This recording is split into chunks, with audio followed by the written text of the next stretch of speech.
Hey everyone, welcome to the S.O.B Marketing Podcast, where we celebrate the S.O.B that you are, and if you haven't figured it out yet, we mean small-owned business. We don't mean S.O.B. Listen, we know that as a small business owner, you are working hard on the daily to keep your business fully operational while trying to promote it. And while some days it may feel like the business is owning you, if we're being honest with each other, I bet you would admit that you wouldn't give up the insanity for anything. Our commitment here at the S.O.B Marketing Podcast is to give you the real talk, what works when it comes to advertising, marketing, promoting your business, and then what doesn't really work. And Chelsea and I promise to always keep the conversation real. Hey everybody, and welcome back to the S.O.B Marketing Podcast. S.O.B as in small-owned business, not S.O.B as in son of a biscuit. I just really quick wanted to say thank you to everyone who's been listening. We really appreciate it. If you have not subscribed or followed, all of that good stuff, go ahead and do that now. We have a new podcast episode every Wednesday talking about marketing tips, tricks, tactics, all that stuff. If you have a topic that you want us to talk about, you can email us at help@theseasonmarketer.com. We are here to give you the information that you are looking for. So if you have something you want us to talk about, please let us know. Vivian, what are we talking about this week? All right, so this episode we are promising is going to be a really, really good one because I think it is going to help you actually leverage your marketing budget even better. And hello, who does not want that, right? Like who doesn't want to know how to better utilize their marketing funds to get more out of it? So today we are covering segmenting your target audience. And Chelsea, we have kind of, I think we've danced around this topic in other episodes because, you know, as we've talked about before, everything in marketing is interconnected, intertwined. But so we've brought this up in other discussions, mainly when we're talking about like email marketing. We're talking about how effective your email marketing can be whenever you are segmenting your target audience.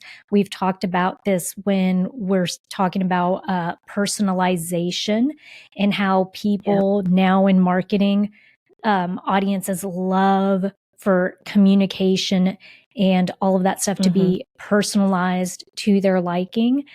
I feel like most recently in our lead magnets episode is where we kind of almost went into target segmentation, but then kind of didn't. We discussed how important it was, but we didn't really talk about how exactly you should go about doing it. So that's the point of the episode today, is to actually talk about, hey, this is how you should segment your audience. These are suggestions. We're not telling you this is how you have to do it. Just if you feel like you're a little confused as to how you want to break up your target audience, we're going to give you ideas. All right. So before we jump into the meat and potatoes of this and talking about how they can actually segment their target audience, why don't we each share, Chelsea, one thing, one big reason that we personally think, why we personally think that target segmentation is so important to marketing a small business. And I'll go ahead and go first. So mine is going to be because it's actually going to be easy on your wallet. And what I mean by that is if you're a small business owner, you have limited funds for marketing, okay? You're not this big giant corporation that has endless amounts of money to spend on marketing and advertising and promotions. You have a fixed set amount. In order for you to get the most leverage and the most out of that fixed set amount, why would you spend any of it talking to people that really you're not wanting to attract anyways? You're not wanting, business from them. And I think that's the big thing is, as a small business owner, it's okay for you to say that you have an ideal customer. You have a customer that your business, your product or service is best for and best aligned with. And so that's really where target segmentation is going to help with that. So you're able to really hone in and to say, I've segmented my audience and here are the people that I want to attract to my business. And the thing with segmenting your target audience is that you're taking it one step further on top of it. So you're getting really granular in the way that you've already decided who your target audience is going to be, and now you're drilling down even further into making sure that all of that communication is really geared towards them, right? And this comes back to the whole conversation we've had multiple times about personalization. Gen Z, we're all about actually understanding the brand and the small business and creating a relationship. You're going to be able to do that easier when you really segment your target audience, because we might both be, Vivian and I like the same things for the most part, but we are still two very but we are still two very different people that you probably want to market to the two of us differently. And that's the whole point of segmenting your target audience, is understanding, yes, I've already niched down, but if I go even further, then I can really personalize my approach and really create a connection with that audience. So, Chelsea, let's springboard off of that and actually get into the granular part of today's episode, which is us talking about the various ways that they can segment their target audience. And for you, you just brought up I think the first example we can use is you can do it by demographics, correct? Yeah, so demographics is going to be, let's think, your age, your income level, your education level, maybe the size of your family. Do you have kids? Do you not have kids? Are you single, married? All of that kind of stuff. Age is a really good one. Like I was just saying, Vivian and I, we do like the same things, but we are pretty different, specifically in our 15-year age gap. I am Gen Z. Vivian is a millennial. The way that you're going to build your messaging to both of us is going to be very different. So age is going to be that first one. And so I think to further show or explain what Chelsea just said with the communication style for our different age groups. So I'm 40, you're 25, 24? Yes. Okay. 25. 25. Yeah. All right. 40, 25. Chelsea very often reminds me that she doesn't like using certain modes of communication, right? So for her, she'll pop into Facebook every once in a while, right? She's not on there all day long. Facebook is probably my preferred, mode of staying, in touch with some of my friends, as opposed to, like, let's say TikTok. So the thing is, when you're, part of the reason that specifying or segmenting your target audience even further into, let's say, this demographic, if you were to do it by age, is the fact that you would say, both Vivian and Chelsea like my product, but I know I can reach Vivian on a different platform than I can reach Chelsea. Or I know that for Vivian, she has different ticks, different things that she, wants with my product. But for Chelsea, it's very different. For Chelsea, perfect example, because I think of the age difference and also just kind of, what some of our beliefs are and stuff. For you, like you said, it's very important for you to align yourself and to purchase from businesses and brands that have the same type of priorities that you do. For me, yes, it's not that important because I just don't, I'm like, I'm buying something, right? I don't think it reflects who I am, depending on who I purchase from. And so those are two very different belief systems. So you could, segment. That's where the age demographic difference is going to come into play. And so that's just what that would look like in your small business. I want to say something, and I don't know how people are going to feel about this. I don't want to say it's an unpopular opinion. Maybe it's just an interesting opinion. When you're trying to reach Gen Z and you don't actually use slang, don't try to use it. in your advertising because it feels stale and uncomfortable. And I know that is not how you talk. I don't remember what it was. Was it? It was an ad for something. Look, the point is they used Riz in there, and I was like, no. Like, it just comes off very, like, not authentic. Yeah. I'm not saying that you can't do that. Like, if you talk that way and you know what you're doing and you know how to use it, like, kudos to you. Do it. It'll be hilarious. People will love it. But, like, if you are iffy about it and, like, you've never used the word Riz before, don't add it into any of your communication. Unless you are trying to reach somebody like me who's older, who has no clue what any of that, and you're making it a comedic effect. You know what I mean? Like if you're trying to say, so let's say one place that maybe it would be funny as opposed to actually trying to use the words is if you're a product or a service that's trying to reach someone like me that sometimes feels like I don't understand what's going on in this world because I don't understand these definitions and how people are using these words. And so you have maybe a commercial out there that's like, okay, if this is you and you don't have a clear understanding, how clearly we don't have a clear understanding, then, then we identify. Yeah. But no. Okay. See, no, I love that. See, that's a good idea. It's when you're trying to like actually seriously use it and you don't know how to use it. Please don't do that.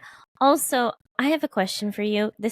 Now we're off topic, but I just have to know, Vivian, did you know dupe stood for duplicate? I don't, is dupe a word or a brand? Well, no, like when someone says, "Oh, you don't want to buy like a Kylie lipstick, so you buy a dupe instead." It stands for duplicate. Did you know that?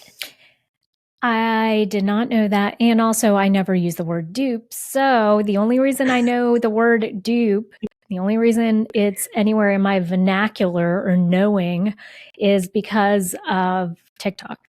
Because every once in a while, like a video will pop up, like to your point in the beauty industry, where it's like, hey, this, the less expensive dupe for X, Y, and Z. And then I'll watch it, right?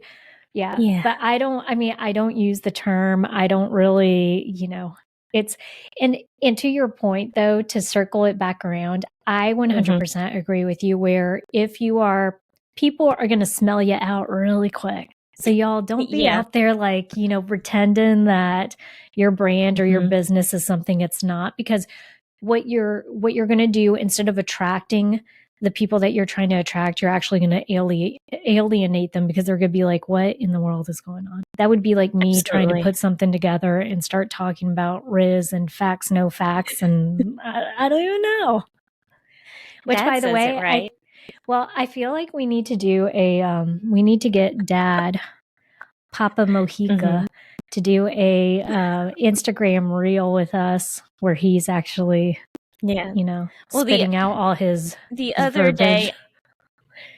Exactly. The other day I texted him facts, like he had said something and I was like, yeah, facts. And he texted back, no printers. So he knows the lingo. He knows that. You've taught him well. Yeah. I love it. Okay.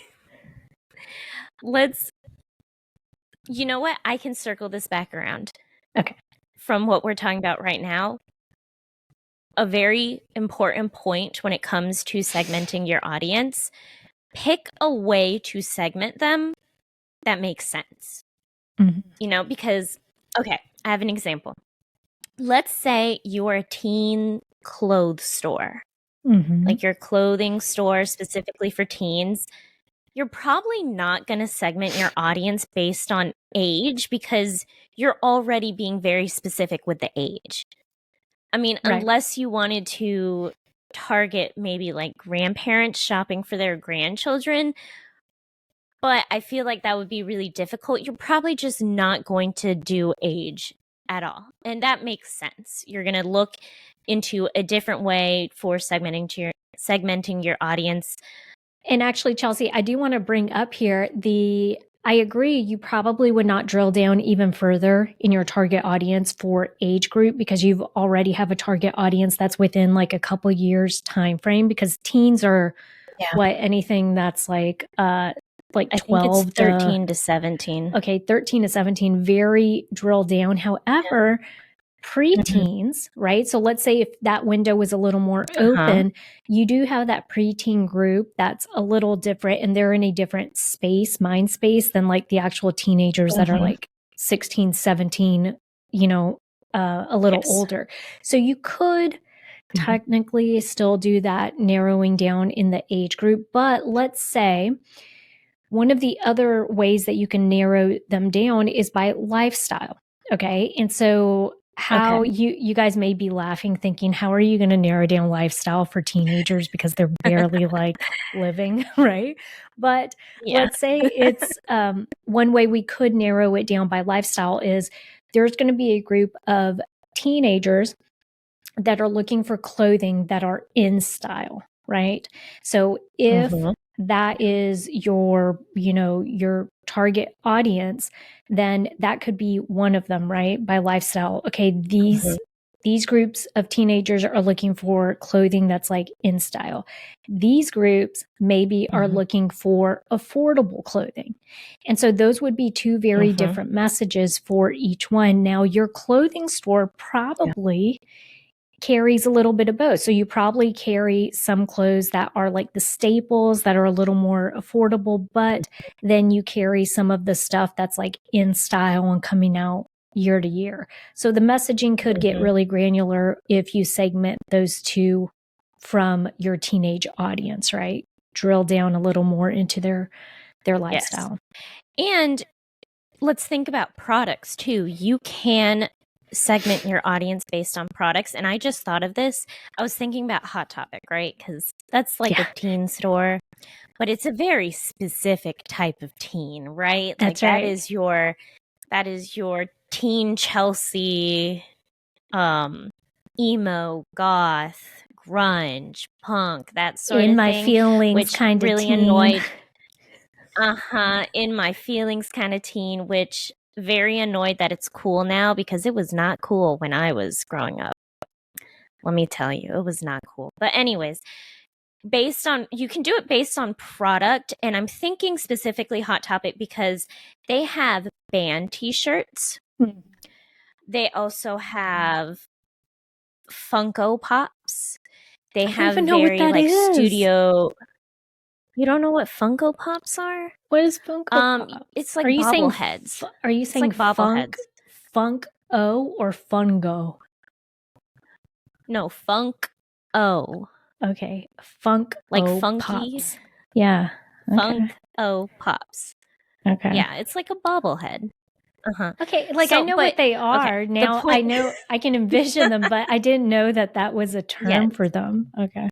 It is, but Hot Topic sells that. They sell band t-shirts. They also sell like anime related stuff. So whatever you're purchasing at Hot Topic, they're going to take a note of that. And then the messaging that you get is going to be based off what you've purchased. I rarely get emails that say, oh, we're having like a sale on anime t-shirts. Cause like I like some animes, but that's not my thing. I go to Hot Topic because I want band t-shirts. Right. So whenever like a Bad Omen shirt just dropped or something like that, they'll email me and say, hey, we have this new band shirt. So they are drilling down their based on product.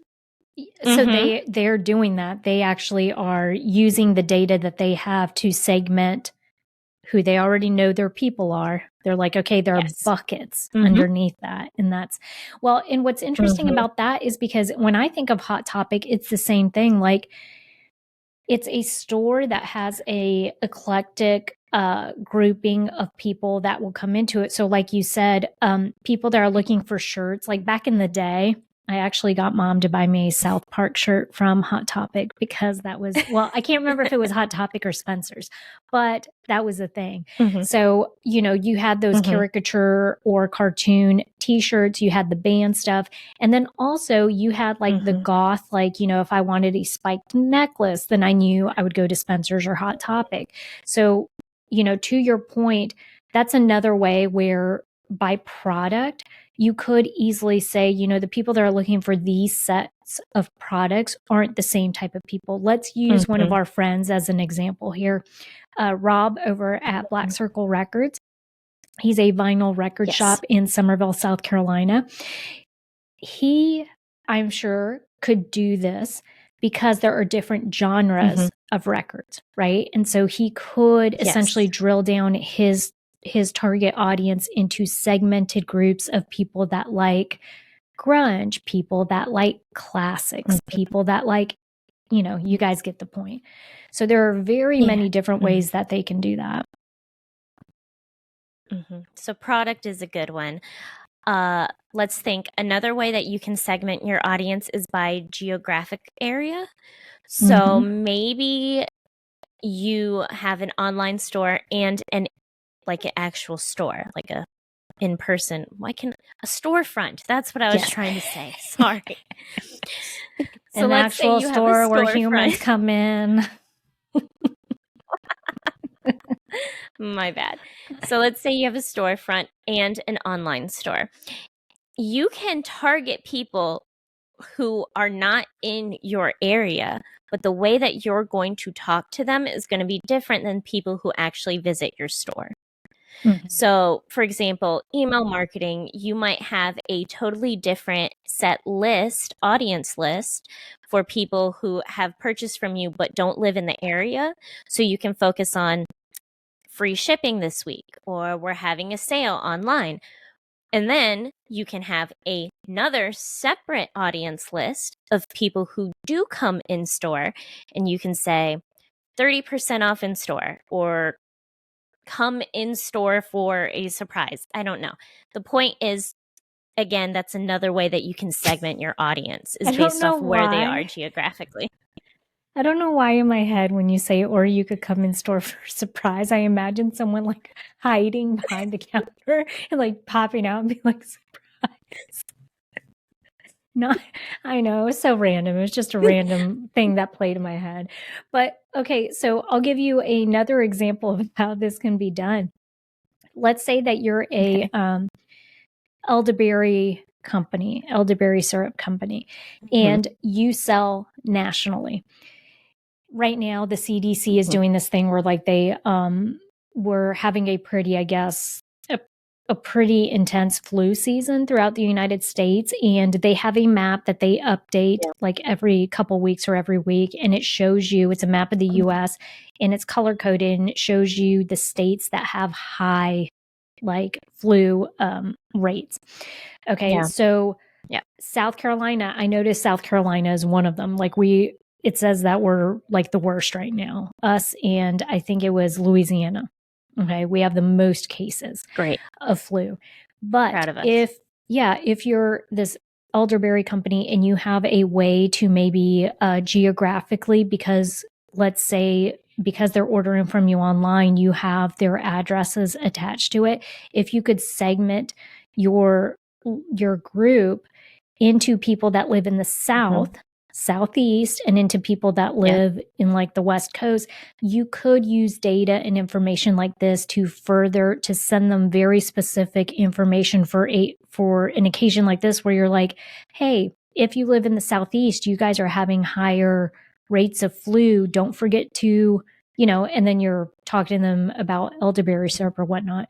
So these are just a couple of different examples of how you can use them in real life. There is no right or wrong way, but geographic is a very good way to do that. Now, it's got to make sense. Sometimes if you're selling a certain product, it doesn't matter where it's at, right? But to Chelsea's point, if you are running a small business with a brick and mortar store and people walk in and then you're expanding, or in 2024, you're like, hey, I'm going to start opening it up to doing online sales, this is a great way for you to segment your target audience and actually, go into it knowing like, hey, I want to be sure that I have some type of data indicator that shows me who's local and who shows me who's not local. And that way I can kind of just craft those messages even better. I've got another one. The type of customer that they are. So think about, let's do an example, waxing salon. If you are trying to reach first-time waxers, your messaging is going to be very different than someone who's an experienced waxer. So think novice to expert in their industry. The way that you target them is going to be different. Even we can use Rob as an example again. New vinyl owners. He can send email marketing talking about this is how you clean your records. This is how you should be storing them. He's not going to send that kind of message to someone who has been collecting records for years. If he sent that to them, they'd probably be offended, honestly. Chelsea's like, send this to my sister, not to me. Instead, he could send, oh, here's some really rare finds that I have in stock right now that you'll probably be interested in. Do you love making crafts and working on your small business but struggle to get them in front of customers? Do craft fairs, events, or pop-ups leave you feeling overwhelmed or frustrated? Introducing Rock Your Fair, the course designed to help you succeed in the world of craft fairs, pop-ups, and events, created by 2 marketing professionals with over 15 years of experience. Rock Your Fair is perfect for anyone who's new to the game or just wants to step up their game. Our step-by-step approach will guide you through everything you need to know, from choosing the right events, to setting up your booth, to marketing your products effectively. And you know what? You'll also get access to us for personalized coaching and feedback so you can put your best foot forward. Do not let craft fairs, pop-ups, and events hold you back. Sign up for Rock Your Fair today and start rocking your way to success. For a limited time, get access to our free mini course. Simply head over to our website at www.theseasonmarketer.com and click on workshops. Now, I keep on mentioning email marketing.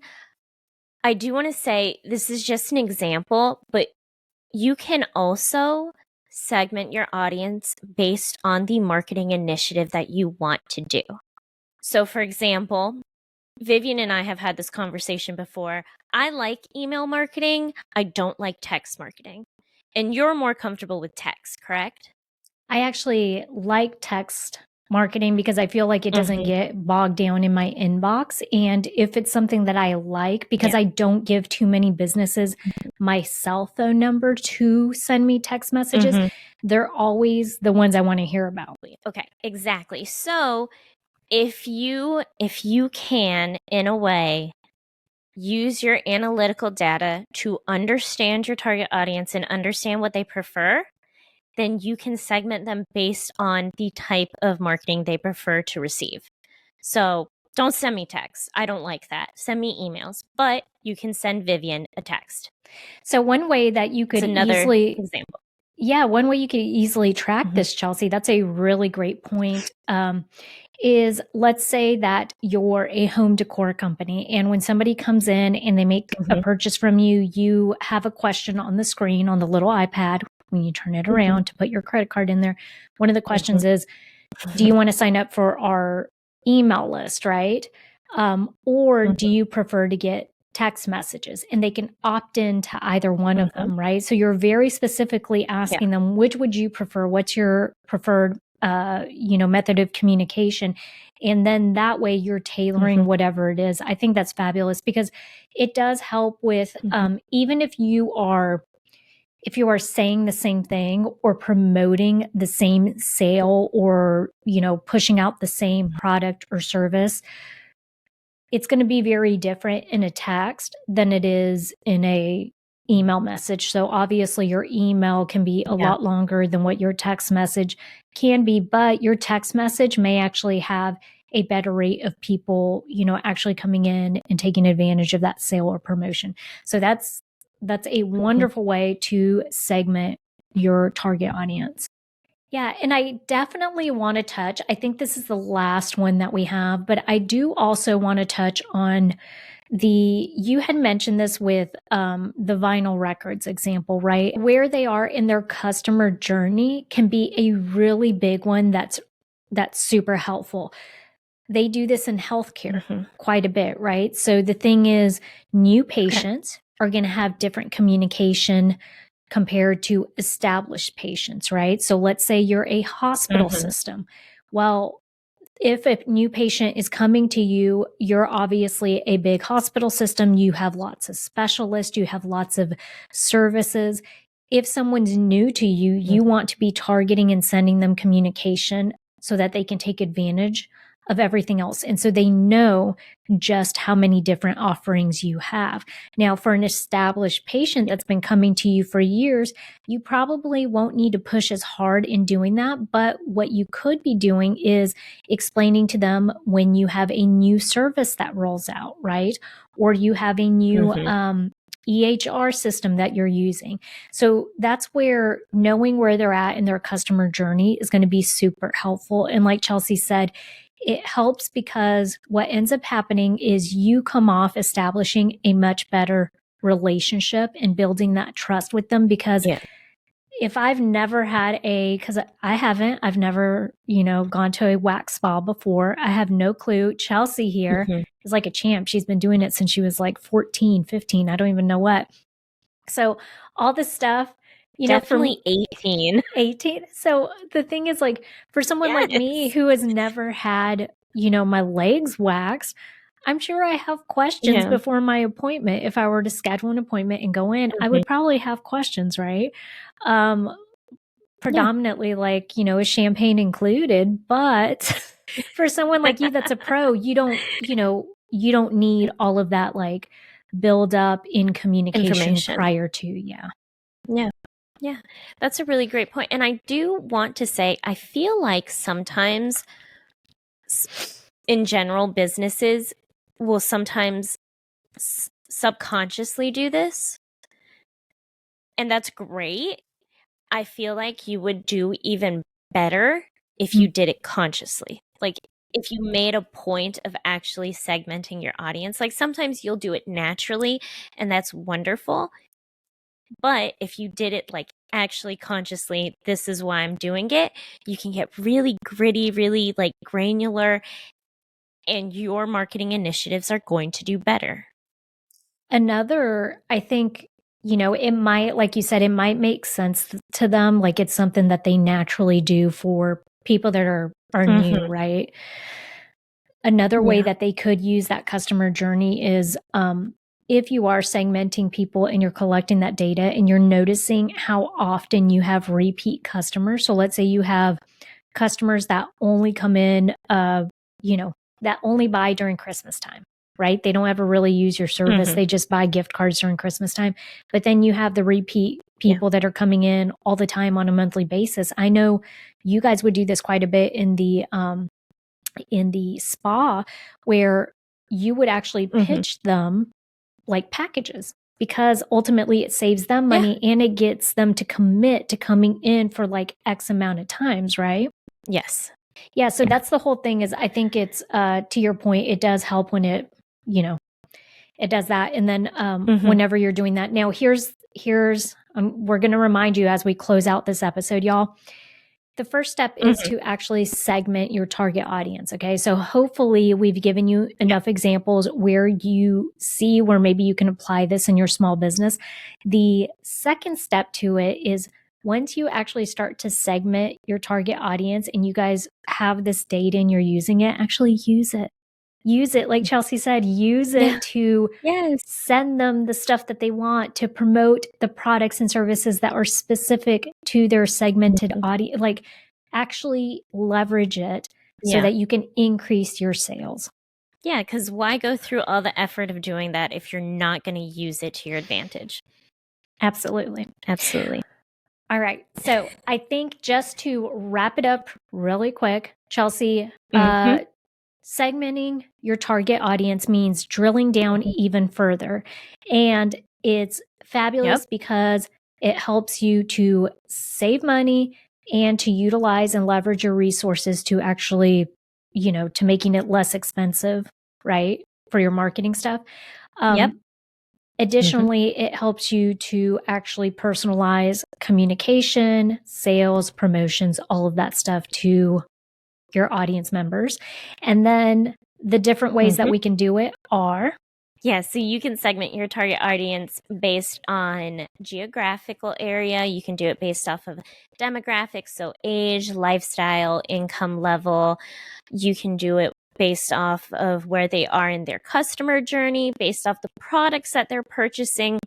The main takeaway right here is that the type of segmentation that you do needs to make sense for your target audience. Yes.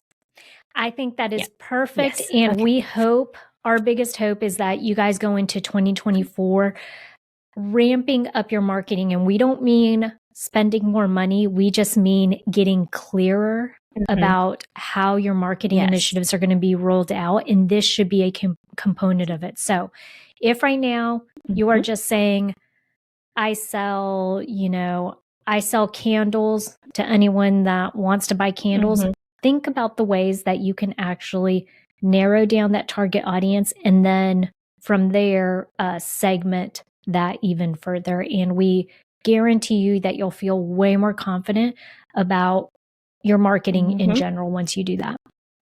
Absolutely. And before we go, just want to say one more time, if you have any topic that you want us to talk about, please, please, please let us know. Send us an email at help@theseasonmarketer.com. You can also send us a DM on Facebook, Instagram, TikTok, all that stuff. We're under The Season Marketer.